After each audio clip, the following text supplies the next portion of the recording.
Thank you so much for coming out to support all the contributors to this fabulous anthology of collection of short stories. By the way, if there are any contributors who'd like a seat, please come and take these chairs in the front row. You'll be very close to David, who's going to be managing you all tonight.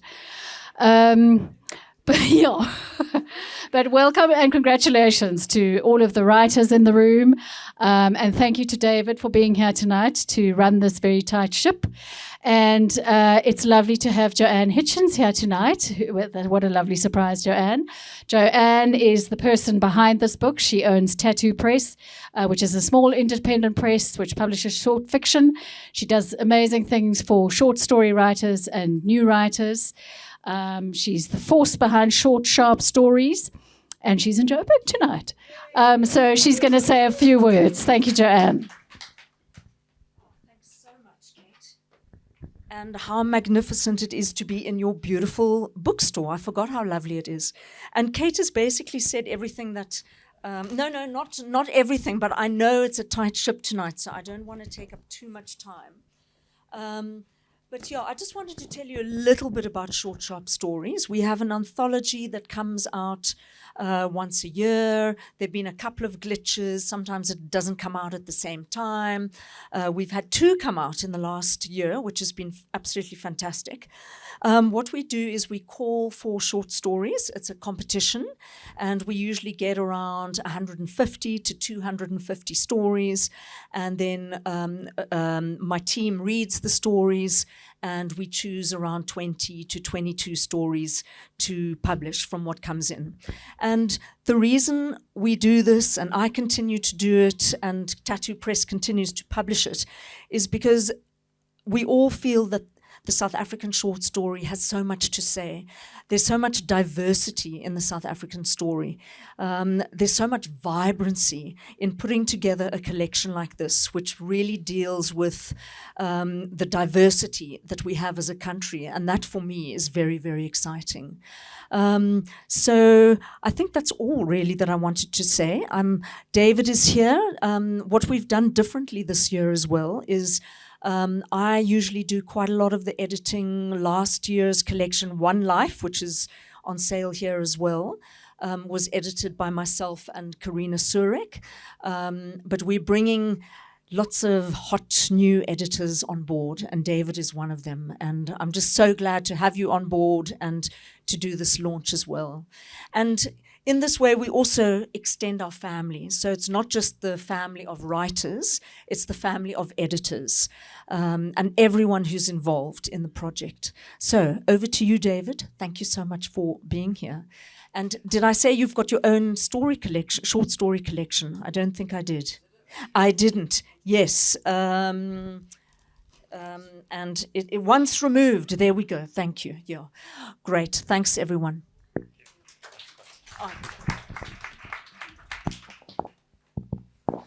Good evening, everyone. Thank you so much for joining us, for coming out on this cold night. I'm David Mann.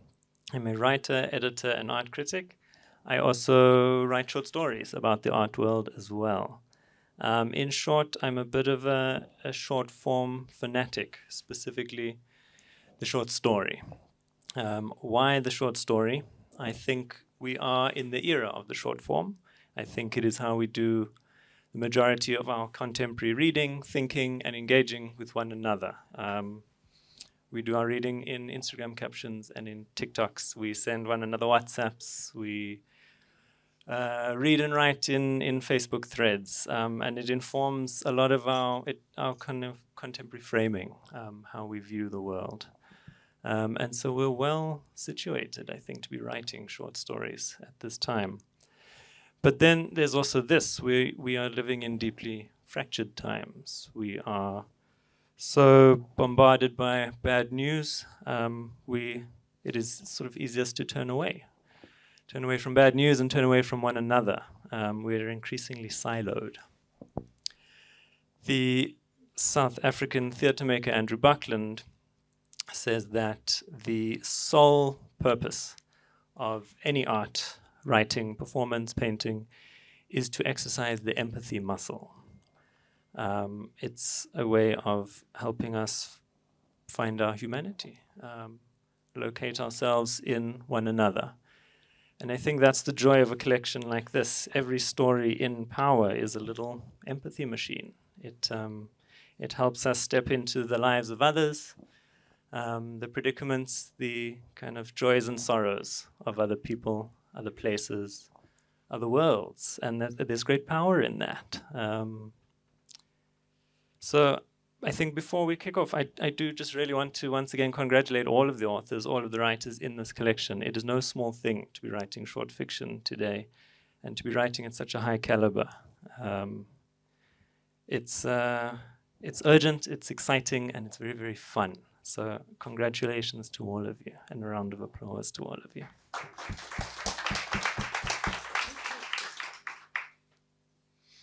Housekeeping. We have about 9 authors tonight, which is madness. As we've said, it's going to be a tight ship. We're going to do one author at a time. Most authors, I hope, I have kind of asked them to prepare a page. I think everybody has. So each author is going to come up. I'll introduce them. They will read a page from their story, and then I'll ask them one question about their story. All of the questions are specific to their work, but I am also interested always in interrogating the form of the short story. So they're also about that. 5 minutes per author. If you go on, Kate has a lever back there that she'll pull, and you'll plunge into the depths of love books. I think that's it. And afterwards, we have exciting news about winners and prizes and highly commended stories, which Joanne will come back and announce for us. Alrighty, let's get into it. Our first author tonight is Anna Stroud.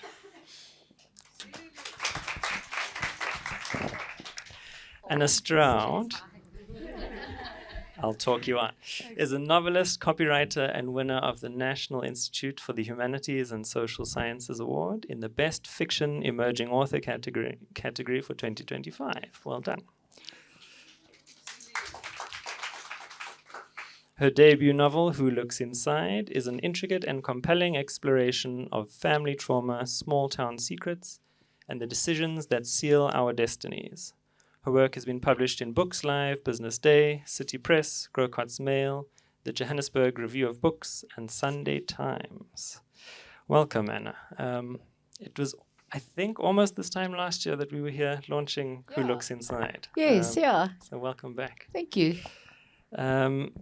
You have prepared something for us from your story, The Power Station. It's the first in the collection. So Will you read for us? Sure. It being the first in the collection, I think I'll just read the first page. Perfect. Okay. And it's called The Power Station. Very original. Cool. At the edge of the Great Red Desert, at the top of a rocky hill, lost travelers might stumble upon the Power Station. A grey building in the middle of nowhere, it's easy to overlook its significance in the world. But inside the square structure with its sun panels glinting on the roof, you might find the engineer. These days, he's usually sleeping, but today he has a vinyl record, Marla and something, on the old turntable, and he's listening with his eyes closed, his head following the highs and lows of the music. The NAD 5120 stereo turntable is set to maximum volume. The record skips occasionally, but the engineer goes with it. Bobbing and weaving between the notes and the skips, he traces a musical world only he can see, keeping the beat with an old army knife against the wooden table. Janneman, kom in. The radio crackles alive and the engineer sits up straight. He lifts the arm off the record player and barks into the receiver. Meneer, switch off section 254. Wat deel, meneer? What do you mean? The engineer hesitates.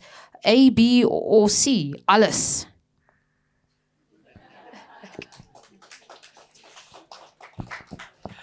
Thank you, Anna. So the power station deals with a form of power and powerlessness that we are all far too familiar with. It's load shedding. But this is not a story in the suburban household with plunged into darkness, full of candles, nor is it set in the restaurant on 7th Street in Melville, firing up the generator. It's set in this power station on the outskirts of town, sort of looking towards the chaos of plunging a city into darkness. I'm interested in the choice of situating your story there. Can you speak to us a bit about that? Well, it started a bit as a joke. So you know how load shedding is consistently inconsistent. So my husband and I started joking. You know when it says it's going to go off at 6, but then 20 past, you think, oh, I can put the chicken in, and then it goes off.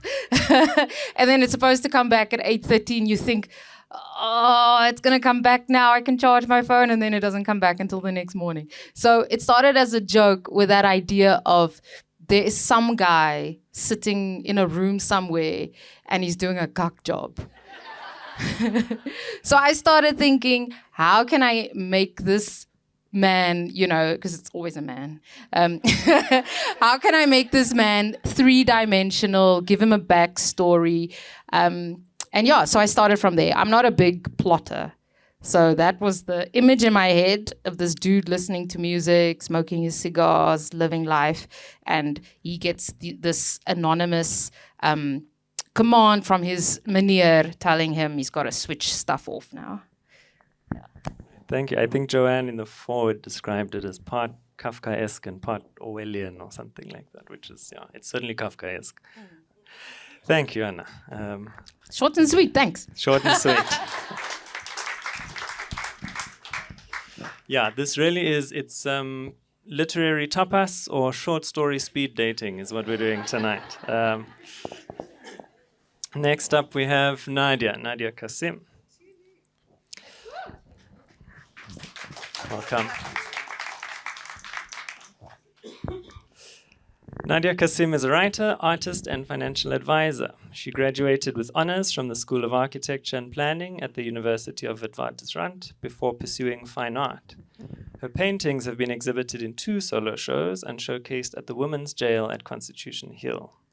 In 2023, her artwork, When Blood Ties Become Blood Chains, was featured in the Ake Review. In 2012, she founded Irtika, a modern Muslim women's magazine, which she led for 8 years before focusing on writing. In 2023, she was selected for the Bosberg Books Writing Residency. Her short fiction has appeared in anthologies published by Mojaji Books, Brittle Paper, and Umorphia Books and Books Festival. Forthcoming publications, excitingly, include short fiction by Mirari Press and her debut novel, Not Another Samosa Run, by Kwela Books. Welcome, Nadia. Thank you. Okay, shall we get into it? Your story is The Stairs She Climbed. Will you read for us? Still in the honeymoon phase of their marriage, Ahmed showed her the lengths he would go to avoid paying for anything. It was past 2 a.m. when she woke, startled by the sound of a revving engine, and Made in India blasting from the speakers Ahmed had installed in the house. The song had been Ahmed's favorite ever since he'd heard it on a television replay of Miss World. But even then, Amani suspected that the stunning women in bikinis were the real reason he hummed the words or played it at full blast whenever he could. Alicia Chennai's sultry voice followed Amani down the stairs and into the garage, a 4-door enclosure that ensured they had enough space for Ahmed's collection, a black BMW X5 for long-distance travel, a Ford Ranger for heavy-duty tasks, and of course, his hobby Chevrolet. Amani's second-hand Toyota Yaris she'd had from before. She figured it was safer and less conspicuous on Johannesburg's dangerous roads. The last thing she wanted was to draw attention to herself at red traffic lights. Was parked in the driveway. "What's going on here?" she asked, rubbing sleep from her eyes. "I couldn't sleep," Ahmed said, smoking a joint, bobbing his head to the music. The engine of the BMW idled. Music blared from the interior. She lifted the neckline of a nightie to cover her nose. She hated the smell of burning dagga.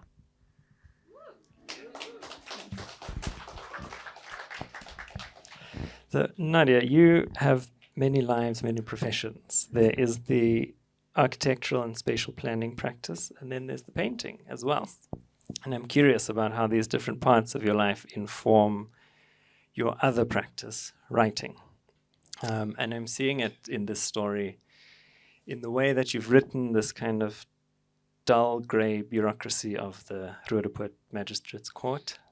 and also in how Nadia frames her characters when they're first introduced. It's almost portrait-like. So I'm curious how you find these other parts of your life, these other ways of seeing, how they factor into your writing practice. It's actually strange, David, because when you asked me that question, I was a bit lost because I always looked at writing as more intuitive. I was like, I feel something, there's an emotion going on there, and then I just start writing. But in retrospect, I can actually kind of see where I've been influenced. So in town planning, and in particular urban design, which is what I was interested in, we were told to look at space intentionally. So what spaces, in terms of design elements, bring people together, what kind of spaces repel people. So in a leisure node, for example, in a park, benches would bring people together. Trees would require solitary walks. And I find that in my writing, I feel the need to be intentional about my space, the spaces that I'm creating, and a sense of place. So I bring in, I tend to focus a lot on, whether you're sitting on what type of furniture you're sitting on. If there's, in the story, it's concrete flooring. So in a way, I've done that. I've grounded the readers in a sense of place and space. And then in terms of fine art and painting, as an artist, you would look at an object or a person and you would try to capture their essence or their personality. And I feel that that's not very much different from writing. The only difference is writing, you are using words to paint that picture. I just have to, and I admit it to even to myself, find ways in which I can layer my writing with more texture. And that was very evident for me in the editing process. So I'm still a work in progress. Great, thank you. There's a... I work at an arts incubator space in Waboneng, and we recently did writing workshops. And one of the exercises we did was mapping a story out with chalk and stones on the floor and putting our characters to work inside this little map that we drew. And it's remarkable how it helps you spatially map out your story and see how characters move through it. So, yeah. Interesting. We should all writers should go study architecture, I think. Thank you, Nadia. Thanks very much. Is Vuyokazi here? Not here. Okay. Let's hope she does arrive so we can circle back. Antoinette, can we have you up here? Yes. Thank you.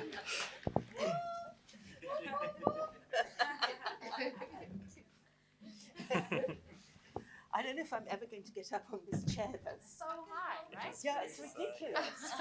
It's like without knocking David over and the table. No,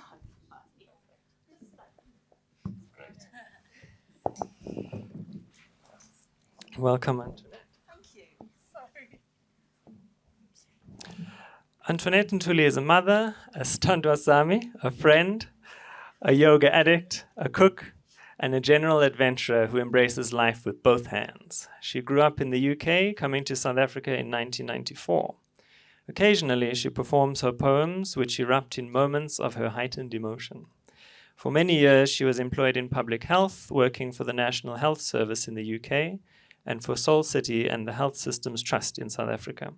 She is currently writing her life story. But in between that, you're writing short fiction.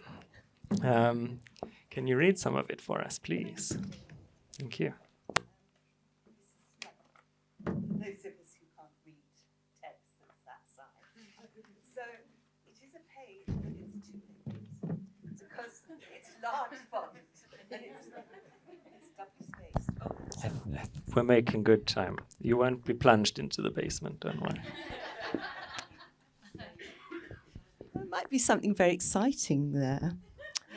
Okay, so first of all, I want to say thank you to Z, my son, who I sent the first draft of my story to, and he gave me amazing feedback.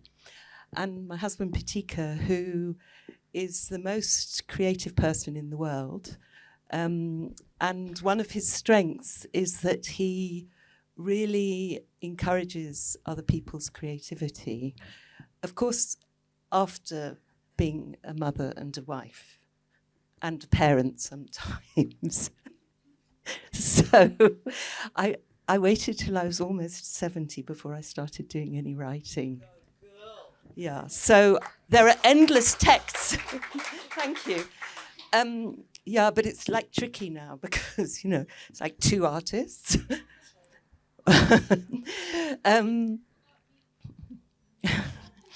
That's my daughter, Sarah. Okay, so why I introduced Vitika is that he's a sculptor as well as many other things, and I've lived with him and his sculptures for more than 40 years, and he cannot make a sculpture that is not anthropomorphized. So that is the context. So his studio is on the edge of Alex, and it's got thousands of sculptures in it. Every single one is anthropomorphized. So this story is about a group of his sculptures. And they're making their way from Alex to Santon. And it's called The Scent of Pup and Scop. In the deep of night, flickering street lamps interrupted occasionally by wavering headlights, this assemblage of metallic wheelbarrow women, ready to confront the bastion of blind worship to capital, emerges, a little tentatively, through the roller door. Warrior Queen of the Maroons, a transformed wheelbarrow of regal bearing, with hoe feet, spade head, metal skirts cladding her upper thighs, and spindly legs that once had been encircled by workers' callous palms, takes the lead. Her daughter, fronting the back, follows, spade head and hoe feet facing forward, stomach pointing to the rear, hands supporting her forward-facing back. Behind her is Don't Push Me Around, an older woman wheelbarrow destined to push her lazy husband wheelbarrow around for eternity. Sojourner Truth rallies cousins and daughters and aunts. Her long, slim neck supports an intricate hairdo. Her body is tattooed with images of defiance. She's a civil rights activist who's travelled the world. Stretching their cracking, creaking joints, testing out their flat hoe feet, this army begins its trek up the hill. Eyes like trapdoors springing open as they confront humanity's resilience, squashed together in a seeming chaos of order, where washing lines compete with recycling sacks. Roofs sport satellite dishes from ceilings of cardboard and corrugated iron. Children, barefoot, find games in the midst of detritus, and women's backs bend and battle amid their efforts to create a corner of peace among the mayhem. A cloud of excitement floats above the army's heads, a murmuration offering a collective shelter to protect this motley crew whose toes are catching in potholes and tripping on pavements more suited to training high jumpers than as a path for this metallic army of women. The muted roar of Gauteng's main artery connecting Johannesburg with Pretoria floats towards them.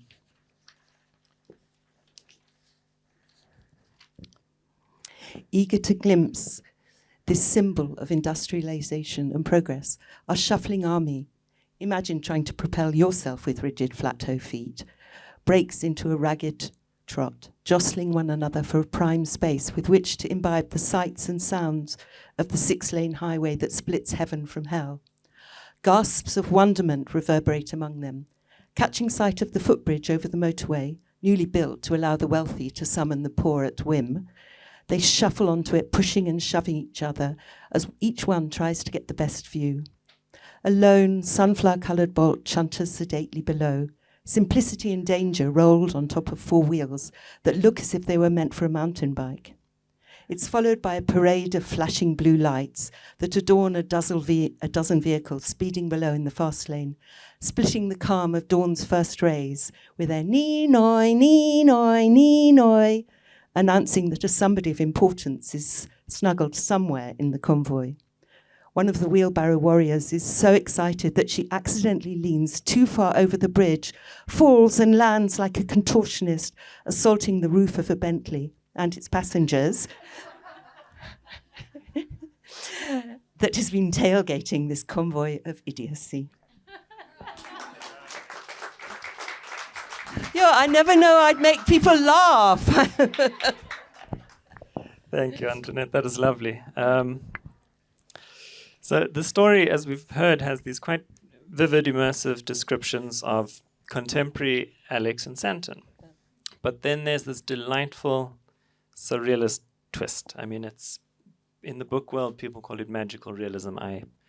We're making art, it's surrealism. So there's the surreal twist of these anthropomorphized characters, which is so lovely. And I love that in fiction because I think it allows us to suddenly play with the possibility of a fictionalized story and to bridge interesting gaps. And I'm curious about your use of those anthropomorphized sculptures beyond seeing them in your husband's studio every day. Was it a way of kind of making sense of something that is already quite abstract, that divide that you're writing in the story? Yeah. I was so interested by your question. Thank you.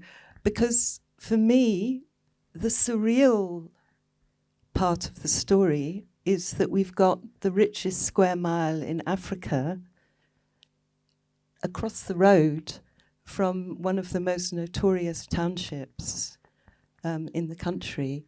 And for me, that's unbelievably surreal. It's also unbelievably surreal. There's a lot of people who are into fine art and visual art as well as writing here, that you can stick a rotten banana on the wall and sell it for more than 110 million rands. So in a way, I'm getting to answer your question now, the wheelbarrow women feel more sane and real and less surreal than the nonsense of the structures of the world that we live in, where we can have people living in Alex and, this crazy thing across there. But also for me, they're symbolic and representative of, in some ways, some of the indigenous knowledge that's been murdered in Africa by colonialism. So you heard their names of some of them. And, well, I won't tell you how the story goes on, but basically, so what I was interested in was the role of art in being able to, because I really don't know how people have managed to live in the way that they have for more than 30 years since democracy. And, I think everybody who's interested in social change kind of scratches their head about what can we do to make and in this world of AI and computers and everything, creativity is perhaps the most valuable skill, attribute, whatever, that we have. So I was kind of wanting to see creativity as a path that maybe can knock the top off the Leonardo and take it to Alex and build a playground for the children. Thank you so much, Antoinette. That was lovely.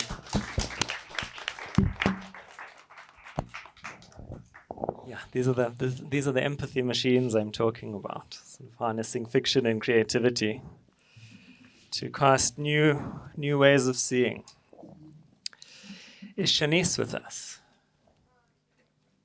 Yes? Great.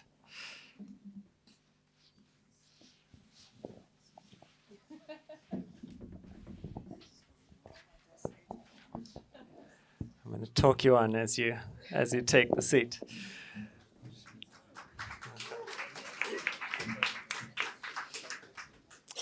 Welcome, Shanice. Shanice Ndlovu is a published epic fantasy writer. Her first short story collection, The Pride of Ntuli, was published by Mojaji Books in 2020 and The Ishmael Tree in 2022. She has published a few other stories in various anthologies for prizes such as the Toyin Falola Prize and the K&L Prize. and has been published previously in Short.Sharp.Stories in the anthology Fluid, The Freedom to Be. Ndlovu is currently completing a master's degree in creative writing at the University of the Witwatersrand. She started and runs a poetry podcast called the Poetcast, yes, and has been nominated for the No More Speculative Fiction Awards. Welcome.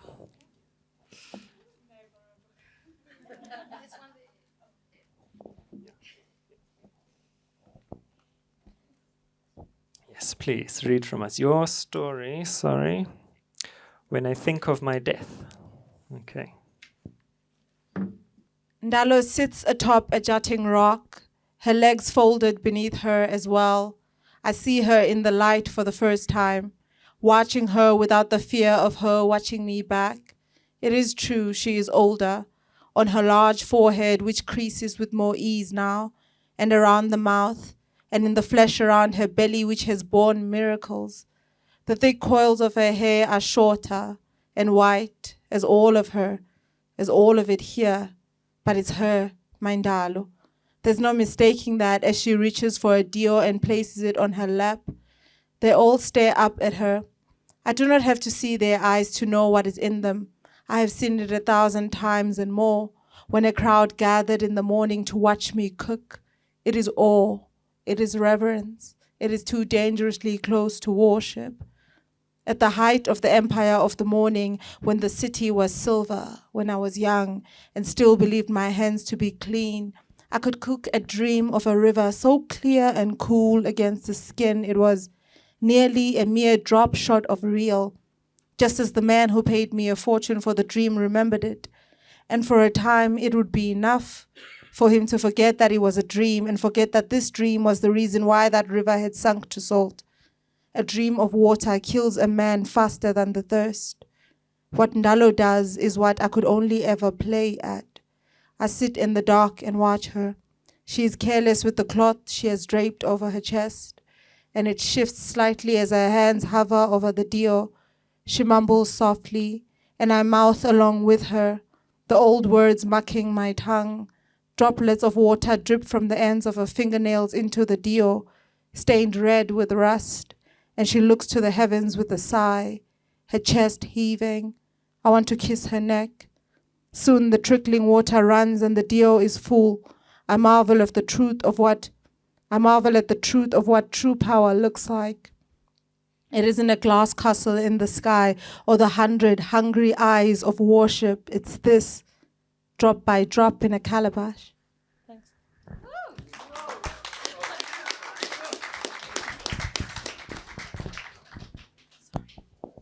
Thank you, Shanice. Poets, you guys are such good readers. Well, close enough. You run the poetry podcast. Yes, So it's the proximity to it. I understand. Writers are always expected to do these public readings, which is so cruel because we're not performers. But that was incredible. Thank you. Thank you. You are no stranger to the short story. You've written many. There's a number of kind of rules or guidelines that people like to have for short stories. People say, I want to write a short story. What should I do? There's normally a kind of set of rules that people rattle off. One of them is your opening line needs to be this incredible, powerful hook. Here's yours from this story. The first time I truly dream, the whole homestead wakes in a shatter of screams. So that's a powerful opening line. So I'm curious, do you follow the kind of rules and guidelines of contemporary short story writing? And what are some of your own, if you have any? What's your process? Right. I am terrible with rules, just in general. I am rubbish at them. But I've written a few short stories, and I think I've found, and again, this is very much an individual thing. I'm sure it varies with all of us. There are those of us who are able to sort of sketch out a story and follow that through, know what they're going to say from the beginning and just follow it through. I am not that writer. I go in with my hands and I dig, and I see what I find. And so if there is to be any kind of rule, it's that I have found that there's the story that you want to tell, and then there is the story that will be told, right? So I think maybe you try and pay attention and make sure that the story that you think you want to tell doesn't get in the way of the story that will be told. Like an example of that is like here with this particular story. When I think of my death, even from the title, it started off as a suicide letter. You know, that's what I thought I was writing. And through writing it, I sort of realized that it's actually kind of the opposite. It's a reason to live letter. And I only realized that by allowing the story to tell itself and just writing it. And so, yeah, trust that the story will say what it needs to. Thanks.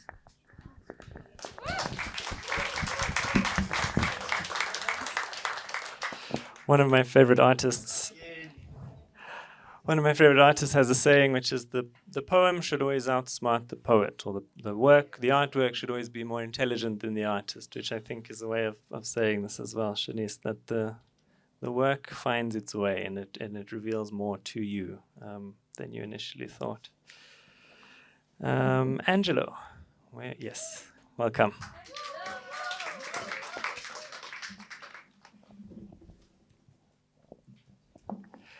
A journalist by profession, an activist at heart, Angelo C. Louw is a seasoned media personality with nearly 2 decades of experience as a storyteller. Better known for his award-winning documentaries and thought leadership at news outlets such as Huffington Post and Daily Maverick, Louw uses his access to the media to focus on marginalized groups.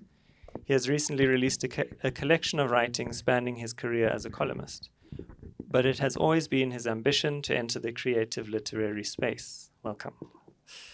Thank you. He is we're not done, sorry. He is a Hubert H. Humphrey / Fulbright alumnus, 2019 TYI SADC Top 100 winner, and awardee of the 2021 Mail and Guardian 200 Young South Africans. Louw is currently completing a critical diversity studies master's degree at Wits University. Now we're done. I was almost classmates with Shanice, and why did you put her before me? That's so much pressure. Welcome. I'm not a good public reader, but I will try my best. My short story is called Above and Beyond the Water's Edge. And it goes like this. This is the introduction. Grutua pauses as the beams of light burst through the thick kelp blades. She marvels at the sun's mighty rays, flickering about like fairies from another land. They remind her that worlds exist beyond the one she knows. This world is submerged in water, a force powerful enough to refract the relentless light. Forces collide and set the stage for the dance of life.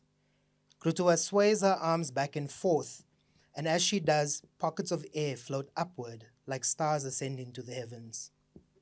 The magic of this earth only reveals itself to those who care to look. Grutua is an initiate of an age-old understanding in which the worlds she stands guard over entrust her with these secrets. Thabo darts past her like an arrow through the lanky stipe of the kelp, which opens and shuts like trapdoors. The great kelp forest of Atlantis is a labyrinth not many dare to pierce. But Grutua and her cousin Thabo know this world nestled against the tip of Africa like the back of their shriveled up hands. This world takes care of her people the way they take care of it. They, who descended from the stars, have a mandate to uphold the fine balance above and beyond the water's edge. I guess I wasn't so bad.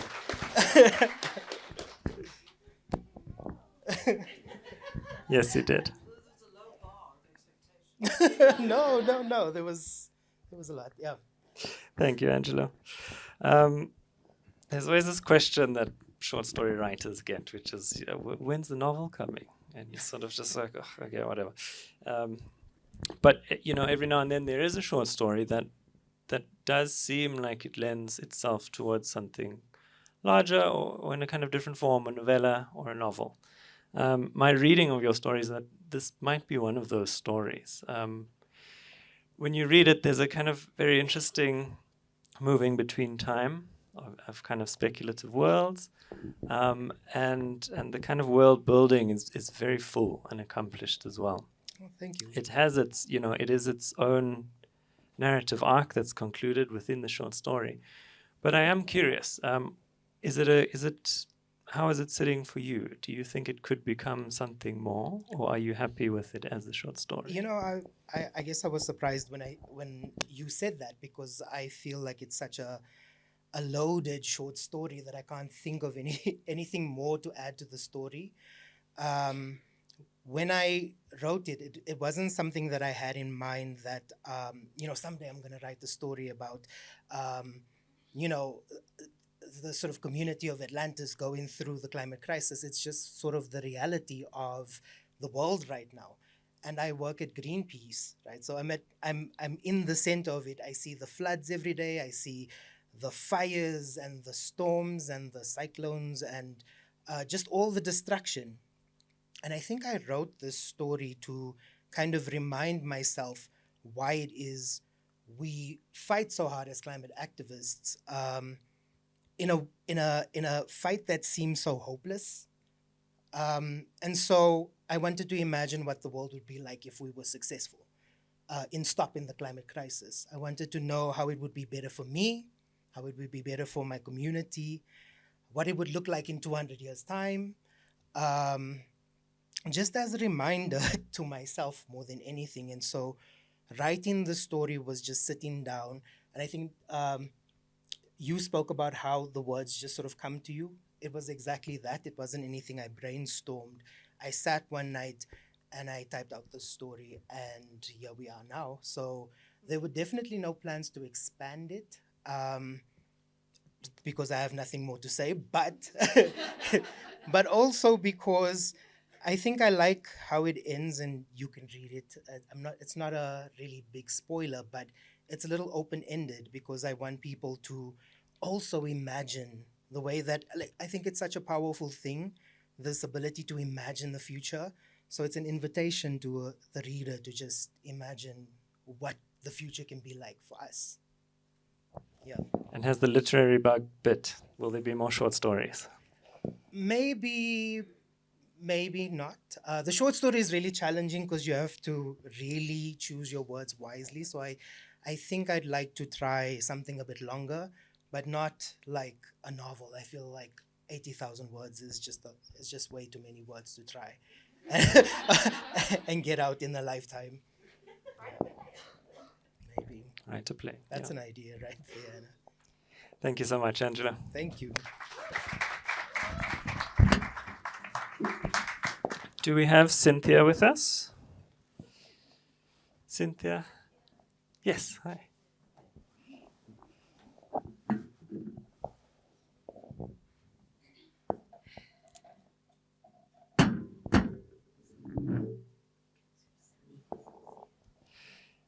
Cynthia Kistasamy is an artist and writer living in Johannesburg, South Africa.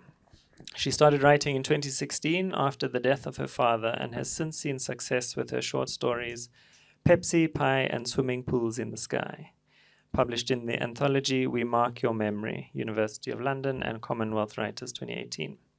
Shiva Eyes, published in the anthology Yellow Means Stay, The Beach House, published in the anthology Traveling Men Don't Die, the flash piece The Great Kili, published in Other Stories, and that's the end of that sentence. She self-published her first contemporary romance, The Missing Ingredient, in 2022. Welcome, Cynthia. Thank you. You actually make me sound interesting. Thanks for that. You wrote the bio.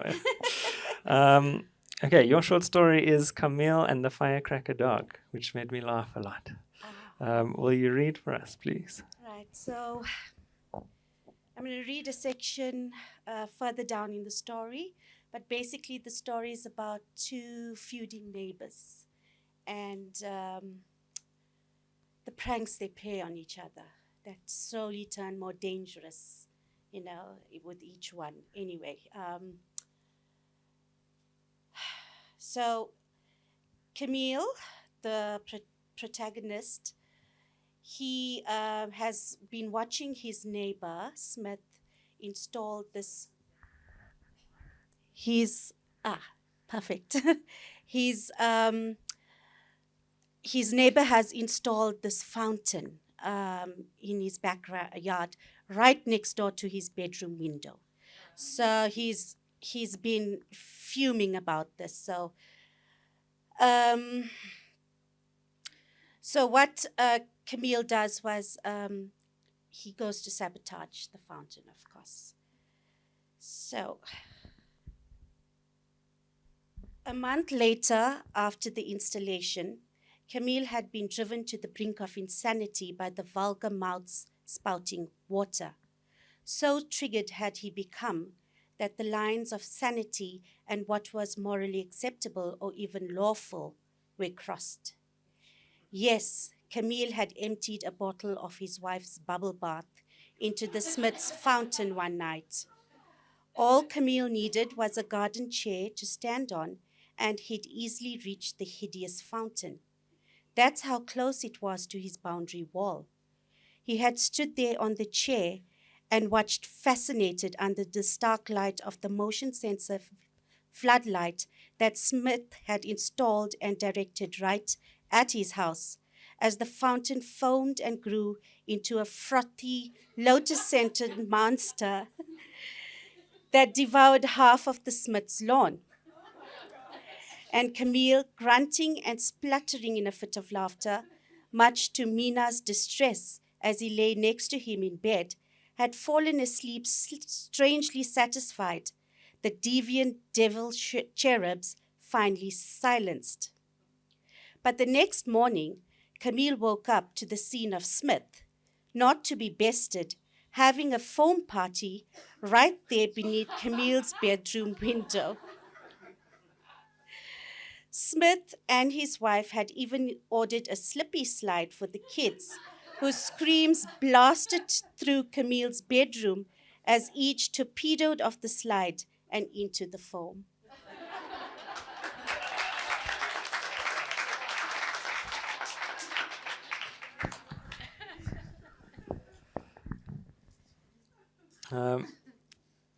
Cynthia, it's a story that deals with a very kind of familiar sociopolitics, I think. It's these feuding neighbors of differing racial and cultural identities. I think the opening line is something like, go back to where you came from, something like this. So there are serious things that we're dealing with in this story, but whenever it risks spilling over into something really quite ugly, you pull it back with this delightful humor. And I think humor is important to South Africans. It's a way of us making sense of our kind of contemporary madness. It's put to work brilliantly in the story. I wanted to know a bit more about that process of yours, striking that balance.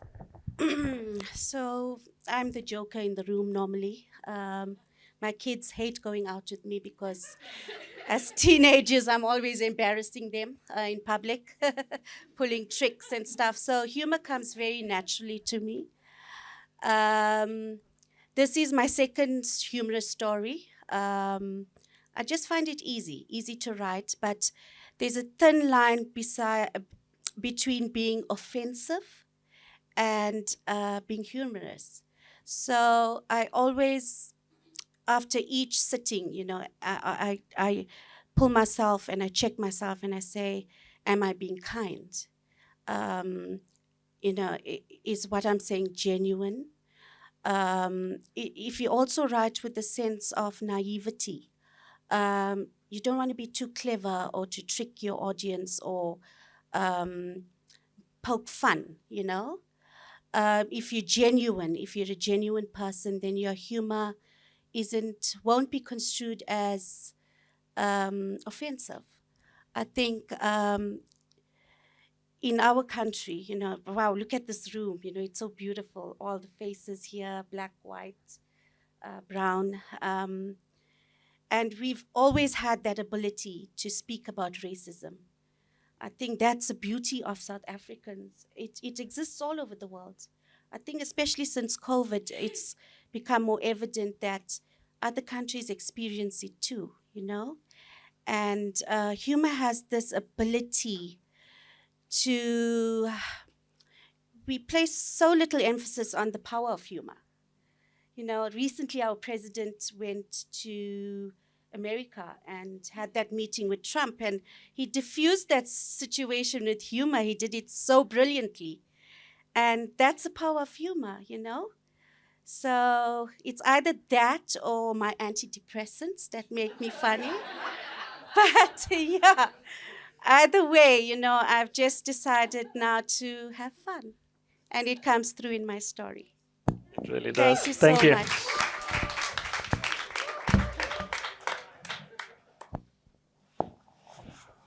Vuyo. Hey. Thank you. This is my professor, by the way.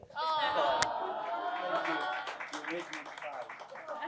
And by extension, my wife.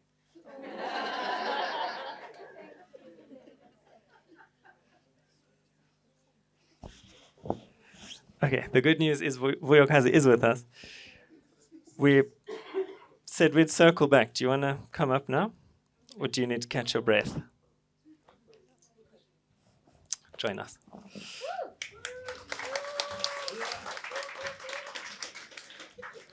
Take a seat.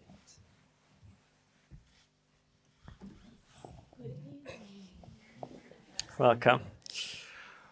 Vuyokazi Ngemntu is a writer-performer situated in Cape Town, South Africa, but here for 2 years, thank goodness. 2 years minimum, let's hope it grows into something longer. Whose praxis uses poetry, song, physical theatre, storytelling, and ritual to navigate epigenetic trauma and center indigenous knowledge systems in the creation of new black imaginaries. Her short story, Binnengoed, was selected as the overall winner of Ibua Journal's 2022 Bold Food Regional. Her short story, Blood and Ballots, was featured in the year's Best African Speculative Fiction, Volume 3. Her work has appeared in World Literature Today, the Kalahari Review, Heri, Ibua Journal, Short.Sharp.Stories, New Contrast, Ake Review, Pepper Coast Lit, The Culture Review, and elsewhere. Welcome, Vuyo.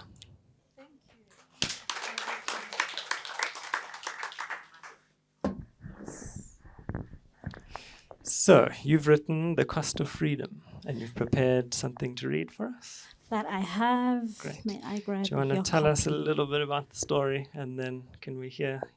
I think hear the you read? story was me poking at the facade of the Rainbow Nation and this placebo effect that the post-94 elections had engendered, or so it would seem, but also wanting to speak to the sense of discontent that the masses were feeling, which is oftentimes silenced by, I think, the globalization and the Rainbow Nation agenda. So wanting to speak to what really is happening amongst the people, the sense that there's been no change thus far, that even the things that purport to be change are somewhat superfluous. And yeah, it is generally me just saying all that glitters isn't gold and trying to look for a scenario that speculates on an alternate reality as to what could have happened post the release of Nelson Mandela, and that it reimagines the day that he was released and the day that he made that speech at the Grand Parade. So it's me speculating on what possibly happened that we don't know. Yeah. Will you read for us? Will do. Sorry, I sincerely wanted to be here on time. Waited for people. We can do this.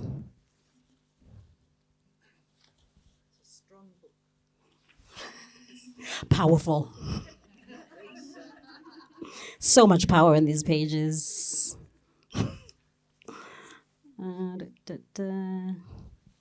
So, 30 seconds had passed. It took another 5 to regulate her heartbeat. The dossier she'd received must have contained an outdated security plan.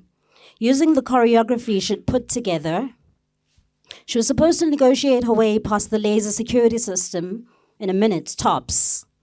With closed eyes, she took a deep, slow breath and imagined herself a leaf blowing in the wind. Her mechanical limbs lightened. Amandla stretched her massive chrome right arm and extended it through the small triangular gap in front of her. It was tricky reaching for the mirror whilst keeping the rest of her body from triggering the motion sensor. Gotcha. She planted the mirror at a node where the 7 beams met in the center. System disabled. 1 flicker and the beams were extinguished. 1939180 440851962. The number sequence was right. Using a combination of the prisoner's date of arrest, birthday, racial classification, and age, she was able to work out the access code the doctors assigned to him, used to enter the cryosleep lab. 1 low beep, a click, and the door gave way. The room was icy. She counted 35 tanks in a row. Her ward was in the 13th row, the M section. Sure enough, the 6-foot-tall figure immersed in nutrient-infused artificial amniotic fluid solution looked like the man in the papers. His high cheekbones, yellow-tinged skin, black coiled hair with a signature side path all confirmed it. So too did the distinctive mole the size of a raisin on the left side of his face. Inspecting his form, her face flushed. Her gaze averted as soon as it had meandered southward.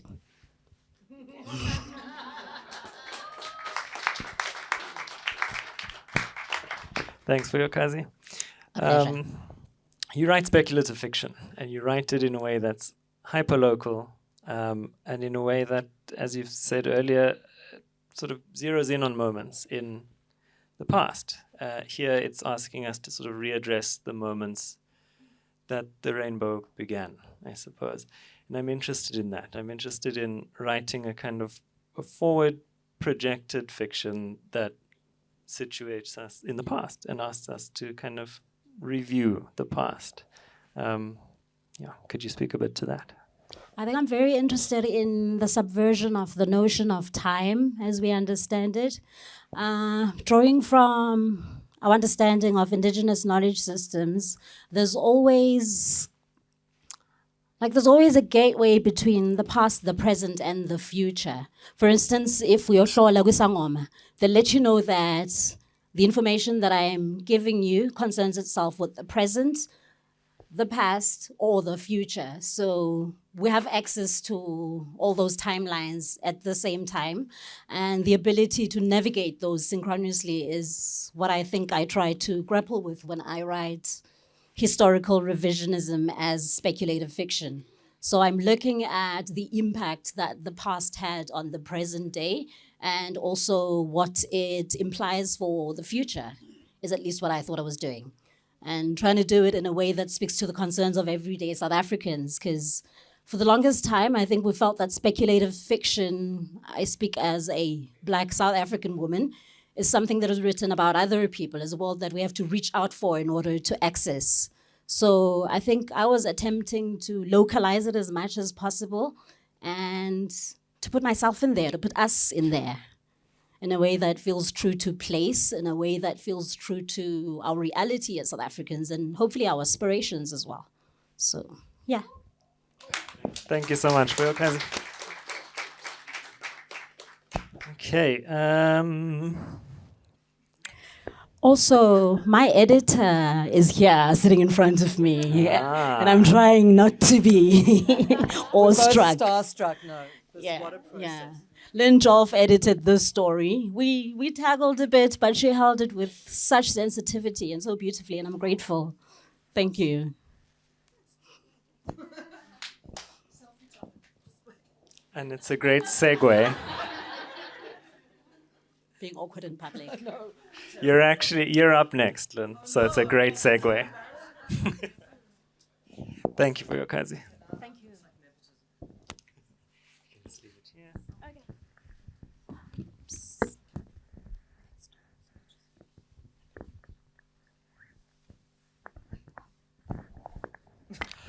Lynne Joffe has penned and produced an abundance of storytelling campaigns for South Africa's top brands and entertainment platforms. She has a BA from UNISA and an MA in creative writing from WITS. Her debut novel, The Gospel According to Wanda B. Lazarus, was published to acclaim by Mojaji Books in 2020. Her read-along, sing-along children's book, The Tale of Stingray Charles, was the inspiration for her latest brainchild, Solid Gold Storytime, which won the Podcast of the Year in the Essay Podcast Awards and Best Children's Podcast at the APVA Awards. There's more. Thank you, thank you. Lynne presents interactive storytelling and writing workshops for university-educated training, corporate brand building, literary festivals and conferences across South Africa and internationally. She is now spreading her wings to complete a collection of her own short stories. Thanks, Lynne. Welcome. Hello, everyone. Thank you. Homecoming is the title of Homecoming yours. is the Let's hear title, it. and seeing as am I last? You are second last. I'm second last, but I'm last in the book, so I'm going to start near the end. Can I give a context? So, as you can see, I'm not a youngster, although within I'm a 6-year-old Zulu girl. But because I've lived a very long time and a very interesting life, a lot of my work starts autobiographically, and I'm not really into memoir. But the stories of my life actually tend to be the thought starters. So this story, in fact, happened because I wrote a novel in the first person singular, in other words, a me protagonist. And I had to get out of that first person singular. So I was challenged to write about an experience I had in the third person, in other words, with a character who was she, not me. And this actually, it happened, but real life is not a story. So I had written this some years back, and I just couldn't find the beat. I couldn't find, you talked about the rules. Something has to happen, guys. Something has to actually happen. So rule number 3. So we had this, I had gone to Dorkay House, I had presented myself as I am in my late 20s, and was taken in by the culture of Afro jazz, which is actually my homecoming. But now it belongs to Sophie Brown. And we actually had an arrangement to meet Miriam Makeba, in the car park at West Park Shopping Centre when she returned. So I won't give you the whole story because I had to give it some beat points, and the fact that it was in power gave me the power in a way to dare to imagine a different outcome to the story. So I'm going to read from... So it all really happened, but imagination and experience are a heady mix when you're my age. Don't you think? So okay, and I'm a bit of a performer, so I'll put that on as well. But just, I thought this was okay, sort of near the climax, but not the climax. You'll have to do that on your own. As one to be Lazarus, I know, I'm exhausted. As dusk cooled the Highveld on the evening of the gig, a gaggle of elderly crones, dressed to the nines in matching shwe-shwe, heaved themselves into a rented combi and wended their way to Westgate, ululating at the anticipation of receiving their exiled queen, who hadn't set a foot on South African soil in over 30 years. Sophie followed in her Mini with portable speakers they'd borrowed, a mess of handheld mics, a brace of plastic folding chairs, refreshments balanced on the back seat, and her 6-string on standby. The convoy pulled up in the darkening car park, where a bear of a man paced the pavement, twisting his ginger beard into angry knots beneath his triple chin. Grace wobbled out of the combi, her snake stick missing its mark on the uneven paving. Bearman blocked her path and flung his rage in her face. It's going to have to be an Afrikaans accent, sorry. Where the fuck have you been, Grace? I've been trying to get hold of you for hours. I've faxed you 3 times, Jesus Christ. Grace rolled her eyes and shrugged. Our fax hasn't worked for years, she said. What's the problem? We've had a fucking power failure, bemoaned the bear, waving his torch about. The whole area's just gone into blackout. Nkosi, can't we just drop our gear in the restaurant? The alarm system has locked us out. We can't get onto the premises, we can't get the doors open, and we can't get an electrician until the morning. Well, we'll just have to make the most of it, Grace said. Ladies, Hlala Pansy, sit yourselves down. We'll make our own parteki right here. The driver of the combi shuffled its bulk around in an 8-point turn, angling the headlights obliquely onto the forlorn mise-en-scène. The women of Dorkay House hauled out the chairs and milled about, slugging lukewarm Amstels and inhaling the egg mene sandwiches. A snuff box was passed around. Any of you who've been in jazz will know that reference. Nearly finished. A snuff box was passed around. Much sneezing and bless yous. The lights in the shopping centre flickered on and then off again. Bearman hot-wired a 4x4 and roared off into the night. Grace remained unfazed. We are here this evening to welcome home Mama Africa, the Queen of Song, Grace pronounced. And if it must be in this darkened car park, so be it. One day a statue of our Grace, our Queen, will be raised on this very spot. An hour past deadline, Sophie did feel the urge to inquire, what the actual fuck?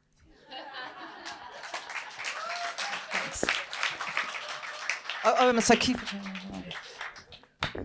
Dave. Thank you, Lynne. Thank you.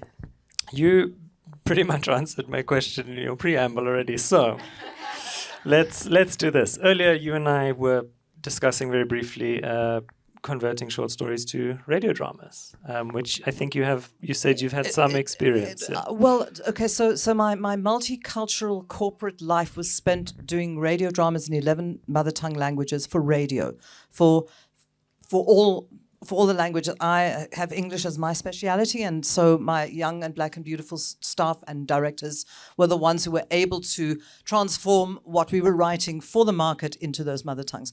So I've got to tell these people this. So, and I got a call from, and to Well, it's not, I mean, the question is not about how you got no. into. The I'm point is, interested okay, in the I was asked by a radio station which shall remain unnamed, although it was Lotus FM, to take my short story from Nick McClongo's Hauntings, which Joe was also involved with, and write a radio play out of the story. So a 5,000-word story into a 750-word radio play. For the first time in my language, read by myself. We're actually recording it tomorrow. So the challenge of transforming a story, because it has literary value and it has beautiful sentences and it's dialogue and it does have a structure. I think every one of these stories has, a story must have a beginning, middle, and an end, but not necessarily in that order, that kind of thing. And so now it's in fact, we might actually even take some of these power stories and turn them into little radio plays, because they lend themselves as you read them, because the heard word is, of course, the precursor of literacy and all that. So, yeah, is that it? Thank you so much. Thank you so much, Lynne. Thank you, everyone. Thank you, everyone, for being so patient. We have one more author tonight. That's Werner. Please join us.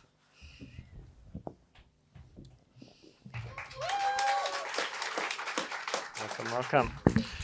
Werner Labuschagne's work was published in the Short.Sharp.Stories anthology, One Life, as well as in Other Stories. He holds an MA in English from the University of Johannesburg, having researched the effective turn in postmodern literature. Werner is a lecturer. He spends most of his time making university scripts, from which writing offers a sweet, sweet reprieve. Marking university scripts, not making them. He has also contributed to Woman and Home and Getaway magazine. He lives in Joburg with his partner, where they are raising their two cats, Edgar and Zora. Welcome, Werner. Thank you. Yes. Let's dive into it. You've written us a story, The Killer. Yes, The Killer.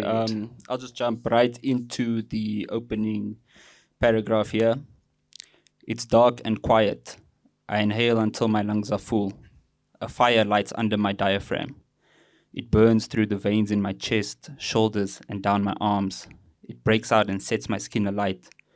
Growing fiercer, the fire creeps down my thighs, my feet. I'm engulfed in flames, illuminating the plywood canvas I'm lying on. The spectator's breath on my body flutters the fire. I see their fat fingers shaking the chain link cage. Their mouths contort into insatiable screams, but I can't hear them. I only hear the untamed flame lashing inside my body. I scramble up to my knees and fists, hunching over as I dry heave. The flame teases the tip of my tongue before retreating to my core, where it grows more violent. The taste of ash lines my mouth.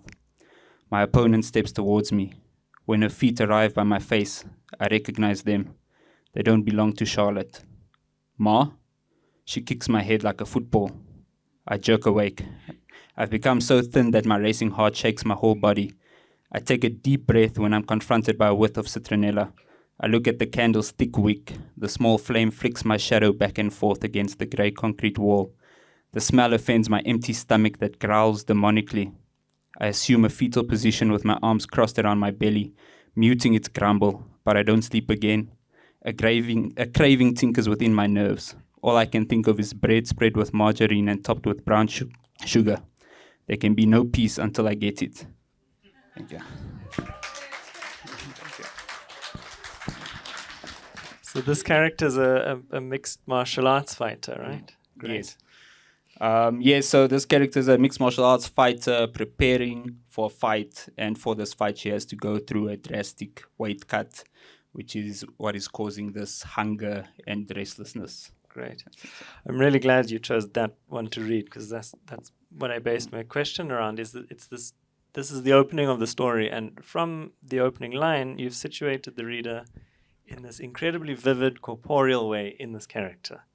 I'm very curious in your experience as a kind of writer doing that. Was it a similar process for you, sort of developing this character, and then how did the character grow? Did they sort of just take the reins from there? Yes, so the character for me develops alongside the story. I'm just discovering the character as I'm writing the story. But this beginning, it's interesting to me that you're saying it is corporeal, because I have another writer friend who told me he likes the story, but you shouldn't start a story with a dream, because it's similar to ending a story with a dream, because otherwise you start the story basically with I wake up. So here, my story does sort of start like that, but it's I wake up hungry, but I couldn't find another place to start it. So I kept doubling down, going back, making it more important to the story, giving it more vivid, corporeal details in that sense. And that's a great entryway to the story, because obviously she has to fight, but there's this contradictory idea to having to cut weight towards a fight when you're supposed to be at your strongest. So it's all this hunger, but you have to train with all of this hunger and the stress, which in my mind causes these sorts of nightmares. So through the body, you can also explore the mind, through which these dreams then are influenced. Yes. Thank you so much, Werner. Thank you. Folks, that is it. We made it through our speed dating. Thank you all. And thank you to all the writers. Yes, we do still have some announcements from Joanne.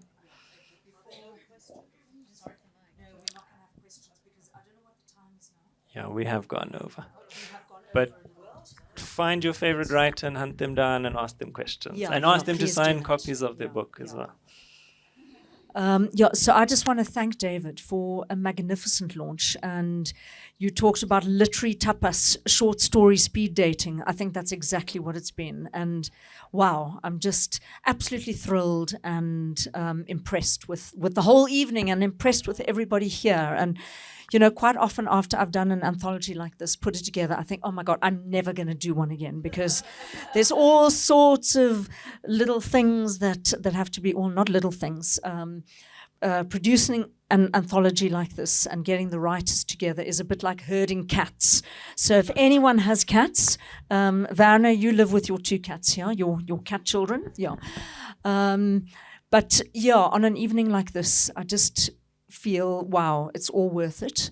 And just listening to all the talent in this room and all the different stories has just left me kind of smiling from ear to ear. And you'll notice I've left my piece of paper in my handbag, because that's what marks me as the older generation, is bringing out a little piece of paper, and I've written a couple of thoughts on my cell phone. So, yeah. Oh, thanks, Lynne. Yeah, I'm getting better. I did, yeah. So my son, who's here, he asked me, yeah, are all the stories, anti-state in this collection? And I nodded my head. No, not really. Not all of them. As we've heard, there are stories of humor, poking fun at our South African situation. Vuyokazi talked about the placebo effect. Personally, I kind of like the placebo effect. And here this evening, I think there's obviously something that is going right, that we have the opportunity to tell all these stories. And I think, in a sense, that is the power of South Africa. And I hope it comes through in this anthology, is that we're able to express our dissatisfaction. We're able to challenge the status quo. We're able to reformulate our reality in fiction. And we can do all that without getting tossed in prison, because we have freedom of speech. Yeah. And, sorry? Yet, still? What? Okay, I'll take it up with Lynne later. And I just wanted to say one more thing about Short.Sharp.Stories, which is written on my piece of paper, and I didn't say it earlier. But we have had nominations for the Kane Prize. We've had a winner in Lidudu Malingani. We've had a couple of short movies made of a couple of stories. We've had translations in several languages, including Japanese, which was a joy to me just to look at that page, those weird hieroglyphics or whatever they are. And a few of the stories have been taught at universities. So I think for me, it all just makes sense to keep on going. And of course, there are wonderful other short story initiatives, New Contrast and this new Can Timber award, the Dalro Award, which Lynne is involved in. So, yeah, exactly. So viva the South African short story. And then I just want to end by announcing our winners. Now, those are my glasses. What? I must sit. Oh, I must sit on the... I am the queen. Ha ha ha. No, not quite. Okay, so where are we? Which page? Oh, here we go. Okay. So, yeah, I mean, how can one choose winners? One can't really, but one does. There are so many aspects to consider, and in my mind, every single one of these stories is so unique, so refreshing, and is a winner. But between my team and I, we decided that the best story is shared by, first of all, Athol Williams, who wrote The Ring Around Saturn. And of course, Athol can't be in South Africa because of his whistleblowing. A beautifully crafted narrative that interweaves past and present, fantasy and reality, self and other, with whispers from the canon of Arabian Nights. The story within a story becomes a narrative tapestry as two outspoken protagonists, father and son, elucidate the power of the planets, of the personal, and the immense power of storytelling itself. And then curator's choice is The Cost of Freedom by Vuyokazi. Yay! Woo! So, this incisive piece of speculative fiction speaks to the root of power and powerlessness, power and powerless of the new South Africa. As a parallel and a parody of our first democratic election and a reflection of the abuse of power, the story challenges the notion that the freeing of Nelson Mandela was the ultimate attainment of power for the people. Conceptually intriguing, the story pushes boundaries. So, well done, Vuyokazi. And then we have three highly commended stories. The Killer by Werner. Thank you so much, Werner. Yeah. This intensely original story speaks of power in a completely visceral sense, as the protagonist, a mixed martial arts fighter, pushes her body to the edge in preparation for a championship match. Thematically complex and compelling, the story is a fierce proclamation of personal power. So, and Bongani Corner, one of our editors, I just remember something he said about the story. He said, "I just freaking love this story." I thought that's high praise. The Denizens by Mtobisi Mieni, who's in Grahamstown but did make it to our Cape Town launch. And he is a new writer, an emerging writer, still doing his master's at Rhodes University. In the dead and darkness of night, Due to the lack of electricity, the denizens gather in impoverished Polani Township, charged with frustration and anger. Tensions rise as political power is introduced into an explosive mix. This riveting and contemporary story addresses the pressing issues of service delivery and basic needs of the most underprivileged on the fringes of society. And then our last one is The Power Station by Anna Stroud. Yeah. Yay! Using power as the theme, literally and metaphorically, Orwell meets Kafka in this dark tale of a meek engineer at a failing power plant, exploited by an unseen overseer, a deadly 3-act drama fusing magical realism and a biting satire of state capture. So, oh yeah, okay. So thank you so much everyone for being here. And please buy the book, support our project, support our writers. And One Life is also for sale. David has a fabulous story in it of a graffiti artist with a brilliant last line. And that's what we're always trying to do with short stories, get to that last line, that aha moment. So thank you so much.